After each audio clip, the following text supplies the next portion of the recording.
Welcome to AI Podcast. Today we're digging into a new EMNLP paper with the very provocative question, can one person nudge a whole team of AI agents into the wrong decision? That title hooked me right away. So when you say a team of agents, you mean those setups where multiple language models debate or collaborate before producing an answer, right? Exactly.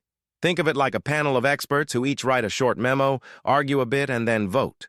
The promise is that a group can reason better than a single model. And the paper asks whether one attacker, with limited access, can still tip that vote. That's a little unsettling. It is. The authors, including Fengyuan Liu and Jindong Gu, show that if an attacker can influence just one agent in the group, they can often steer the final consensus. Not always, but often enough to matter. Influence how? Like jailbreaking with a big wall of nonsense text? Not quite. Their method, called M-spoiler, learns a short adversarial suffix, a tiny add-on to the input, that pushes the target agent in a particular direction during the group's debate. A suffix is in a few extra tokens tacked onto the end of the prompt? Right. Picture a sticky note quietly slipped onto one panelist's briefing folder. It doesn't change the whole meeting, but it changes what that one person says in the early moments, which can cascade. Okay, but they don't control the whole room. How do they plan an attack if they only know one agent? They simulate. The attacker sets up a mock debate using the one model they know. They create a stubborn sparring partner that argues against the right answer and a critical judge that picks the most persuasive pushback. Then they iterate to craft that suffix. So, a rehearsal stage for the ambush. Why the emphasis on early moments? Because the first turn sets the tone. In a debate, the opening frame tends to anchor later arguments. Their training gives extra weight to early turns, so the suffix steers the first exchange more strongly. That tracks with how humans argue too. Start strong, and the rest feels like follow-through. What about the level of access? Are we talking about full white box control? For the targeted agent, yes. They assume white box access to compute gradients. That's realistic for open models inside a multi-agent system. The rest of the team can be unknown. That's the gray box angle. You only need one foothold. And does it actually move the needle? Or is this one of those technically possible, practically rare things? It moves the needle across several tasks: sentiment, grammar, paraphrase checks, even math word problems. The attack beat strong baselines and, in some two-agent setups, pushed success rates up near the 90% mark. Yikes. Does it get harder when you add more agents to the mix? Yes, adding agents and using majority vote helps. The attack weakens as the group grows, but it doesn't vanish. The compromised agent still shapes the discussion enough to matter in many cases. What about defenses? If I'm building a multi-agent system, what can I do today? They tried a couple of straightforward defenses. One is introspection, where agents briefly self-check before debating. That helps a bit but doesn't close the gap. Another is filtering suspicious prompts using self-perplexity, basically asking, does this look like weird glue text? That catches some attacks, but not the more natural-looking ones. So the cat and mouse continues. I'm curious about realism. If they train this suffix on a tiny set of examples, are we sure it generalizes? Good question. They intentionally trained on a small set, just a few dozen examples, and still saw transfer across tasks and models.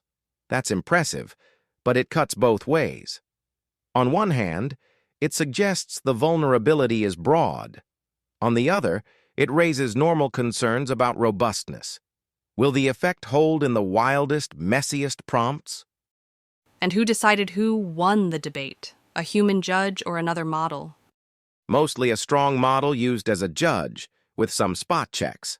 That's convenient and consistent, but you could worry about judge bias. If the judge shares quirks with the agents, the whole panel could tilt the same way. Right, that's like having a referee from the same training camp as both teams. You get consistency, but maybe not independence. Any look at human perception? A small one. People didn't buy the harmfulness misclassifications. Basically zero agreement there, but on paraphrased judgments, humans were fooled around 30% of the time. Not huge, but not trivial either. Huh. So for safety-critical stuff, humans are harder to sway. But on fuzzy language tasks, it's easier to blur the line. That rings true. Exactly. And it highlights a key point. The attack exploits social dynamics of the debate, not just raw facts. Nudge the first turn and the group can drift. Let's talk practical takeaways. If I'm shipping a system with many agents, say a planner, a critic, and a final decider, what should I do tomorrow morning? First, assume gray box risk. If any one component is open or lightly guarded, treat it as a possible lever. Second, diversify. Use different model families for the panel and for the judge so one compromise doesn't create an echo. Third, randomize roles and aggregation rules so the attacker can't reliably predict who speaks when. And maybe watch the conversation itself, not just the final vote? Totally. Log debate trajectories and look for anomalies. One agent suddenly changing tone on certain suffixes or early turn swings that correlate with weird tokens. That's the equivalent of audit trails in human decision meetings. What about training time defenses? Could we harden agents by exposing them to stubborn opponents during fine-tuning? That's a promising idea.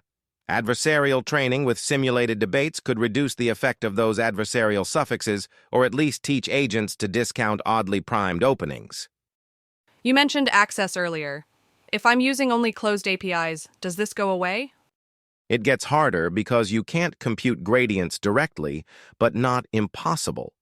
You can still do black box optimization with queries. Slower and pricier, yes, but the basic risk remains, especially if one component is open or cached locally. Got it.